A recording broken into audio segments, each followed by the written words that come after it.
Hands where I can see them. Don't move the kid. That's what I woke up to. Not a knock. Not, sir. We have a warrant. Not even a neighbor's dog barking in warning. Just 3 men in green tactical jackets moving down my hallway like it belonged to them. Voices clipped, steps heavy, like the kind of authority that doesn't bother pretending anymore. First guy rammed my son's bedroom door so hard the wall shuddered. Jason's barely awake when the second one pins him to the mattress, arms yanked back, orange zip tie locking his wrists in one brutal, practiced pull, like I've seen in places that don't show up on family maps.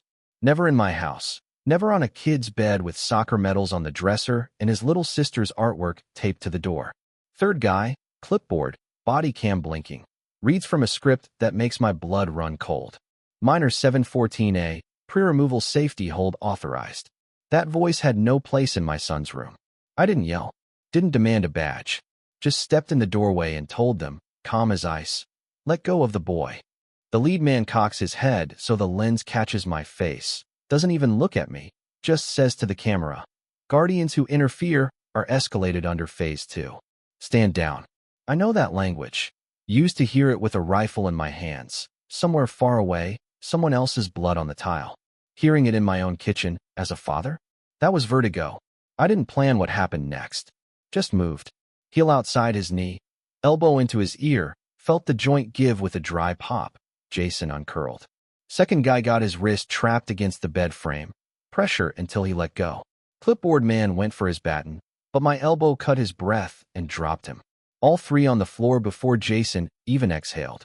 Cut the tie from Jason's wrists. Double tooth, orange plastic biting deep.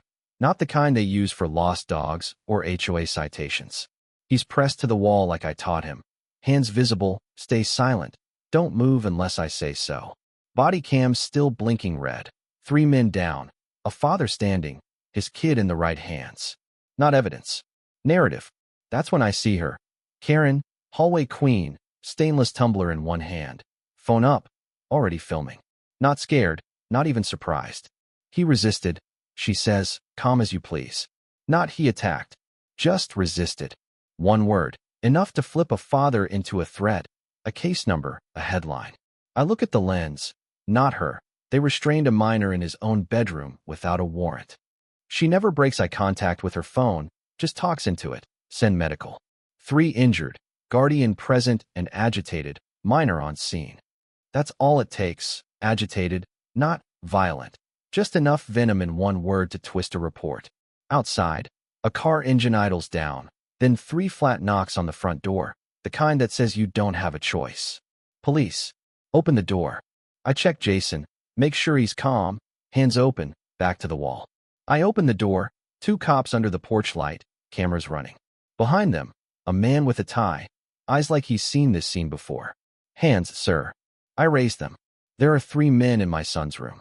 They zip-tied him, read a removal hold with no judicial authority. Step aside, the second officer says.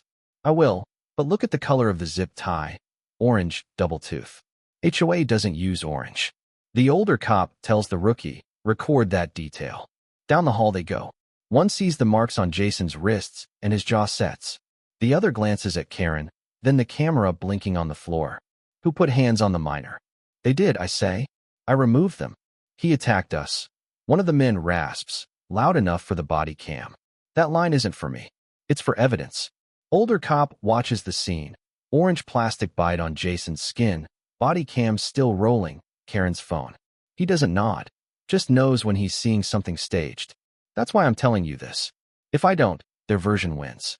3 men on the ground, a father and his kid. Trim the truth enough, and it's no longer mine. Cop asks Jason, son, did anyone hurt you? They were taking me. My dad stopped them. Thin, clean voice, no drama. Record that. Cop flags the clip. Sir, did you physically engage these men? I acted to stop an unlawful restraint on a minor inside my home. And the force. I disengaged when the minor was free. He nods. Document that verbatim. Karen tries. He is rewriting it. He attacked first. I don't turn. The restraint was already applied before I made contact. Medics roll in, cut the shirt off a shoulder. The man howls for the mic, not the pain. He's dangerous. He interrupted a criminal restraint. I say. Karen's voice cracks. You don't get to frame this. I'm not framing it. I'm making sure you don't do it alone. Cop tells his partner. Document. Subject states force was used after restraint on minor. That's where the story bends. Not the punch, that line. House goes quiet after they leave. Lights low, smell of antiseptic and cold coffee. Karen gone.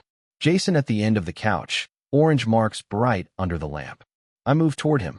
He doesn't flinch, doesn't come closer. Did you have to do it like that? Not blame, just tired. They had you face down and bound. I say. Speed is what stops injuries. He looks at his wrists. You didn't even warn them. They were warned when they crossed the threshold. Warned again when they touched you. Sarah's by the sink. Do you realize what they'll do with that footage now? Yes. I also know what they'd have done with him if I gave them 30 more seconds. Jason breathes, not steady. They said authorized. Authorized by who? Not a court. Just something that likes paperwork more than truth. He rubs his wrists, slow. The officer said, you stopped them. He meant it. Truth isn't a cure, not on the first night. Sarah turns, leans on the counter. That detective listened. Doesn't mean he can stop what comes next. I know. Jason looks at the coffee table. Were you like that? Before? Yes, I say. And worse. Why'd you stop? There's a line between what you can do and what you should. I crossed it enough to know. Are you that again? No. I used the part of me that ends fights, not the part that enjoys them. Sarah pours 2 cups, one for him, one for me. They'll come back with a narrative. He resisted, Jason mutters. Tastes like the nurse's office. Good. You'll remember it. What happens now? Now, we make sure the story doesn't belong to them. We log everything.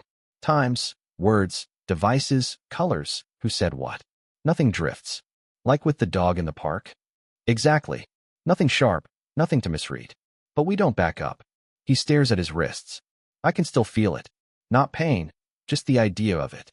That goes away slower than you think. Sarah says, we should sleep. Jason obeys, like every muscle's tired. If you hear anything, wake me up. I will. After he's gone, Sarah stands next to me. You're bleeding. I check my knuckles, scuff, not torn. Not my blood. You kept control, she says. I kept enough. That's the best I can promise. Is it? She asks. Tonight. Tomorrow I'll find a better promise.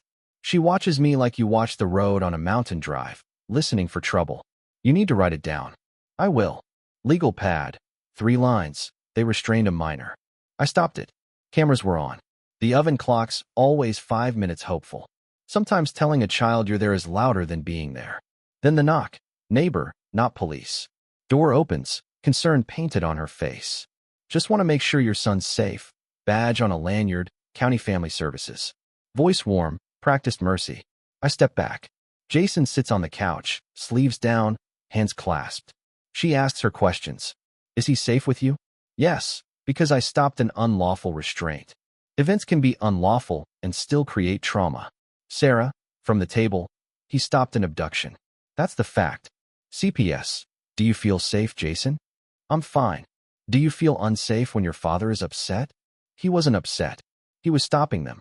Sometimes children normalize things that are harmful. I say, that's a weapon disguised as therapy. She offers a short-term safety plan. Dad stays elsewhere for 48 hours. No, it's voluntary. It's exactly an admission. She folds it away. There will be follow-up at school. All interviews with counsel. You're prepared. Just not asleep. She leaves. The residue of her quiet stays. Jason rubs his wrists like a man rubbing a scar that never closes. I remember concrete floors, diesel in the air, a girl who ran because I hesitated. The system doesn't fear violence. It fears men who won't back down when a child's in the crosshairs. Those men never go back in the box. Nate slips in the back, Red Bull in hand, bad news posture. That wasn't HOA. It's deeper. Laptop open, encrypted logs, federal segmentation, counter-stability modeling, how to pre-neutralize high-agency individuals before they mobilize communities. They didn't invent a villain. They flagged you years ago. Jason, so it wasn't about me. Nate, you're the alibi. They script, collect footage, build the report before the crime. Sarah asks, who owns this? Nate, shell companies, federal contracts, stabilization funds. Not about fences, about trimming people. Jason's just still absorbing. Nate, Phase 1, Document and cite. Phase 2. Provoke a reaction. Phase 3. Remove the volatile guardian. Phase 4. Neutralize. And out the window. Karen, rosebush, stainless tumbler, phone out. You filed the trigger report. I documented a concern. That's what responsible neighbors do. You manufacture context. I'm not the one who put 3 men on the floor. No. You made sure it happened on camera. You see monsters. I see liabilities. You told them I'd crack. You proved it on schedule. You started a procedure. I'm ending a system. No script for that. Back inside, Nate shows the data. Hundreds of families, all flagged, all with federal ties. Kids are leverage, not targets. This isn't about Jason. It's about breaking men like me in front of their sons, so the system doesn't have to finish the job. If you drag it into the light wrong, it survives. You don't expose a machine. You detonate its legitimacy. So that's the move. Don't leak. Indict. Document everything. Find others. Become too big to bury. Because if you only tell your story, they'll overwrite you. But if enough of us hold the line, truth starts to weigh more than their narrative. War doesn't start when they knock. It starts when you refuse to play your part. So, tell me, what would you do? Where's your line? Drop your story below. Because I promise, someone out there is listening. And this time, we hold the camera.